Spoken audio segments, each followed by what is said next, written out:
സ്വർണ്ണവില മാർച്ച് അവസാനത്തോടെ 66,880 രൂപയാണ്. സ്വർണത്തിനേക്കാൾ വില കൊടുത്താലും കിട്ടാത്ത ഒരു മരമുണ്ട്. ഈ മരത്തിന്റെ 10 ഗ്രാം മാത്രം വരുന്ന കഷ്ണം വിറ്റാൽ തന്നെ കിട്ടും 10 കിലോ സ്വർണം വാങ്ങാനുള്ള പണം.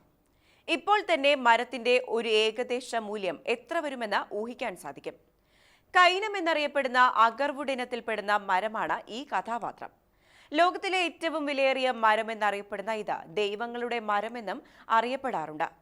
തെക്കുകിഴക്കൻ Asia, India, China, middle east എന്നീ പ്രദേശങ്ങളിലാണ് ഈ അഗർവുഡ് മരം സാധാരണ കണ്ടുവരുന്നത്. പെർഫ്യൂം വ്യവസായ രംഗത്താണ് ഇതിന് ഡിമാൻഡ് ഏറെയുള്ളത്. 10 ഗ്രാം കൈനത്തിന് 85.63 ലക്ഷം രൂപ വില വരുമെന്നാണ് റിപ്പോർട്ടുകൾ പറയുന്നത്. 600 വർഷം പഴക്കം വരുന്ന 16 കിലോയുടെ ഒരു മരക്കഷ്ണത്തിന് ലഭിച്ചത് 171 കോടി രൂപയായിരുന്നു എന്നാണ് റിപ്പോർട്ടുകൾ പറയുന്നത്.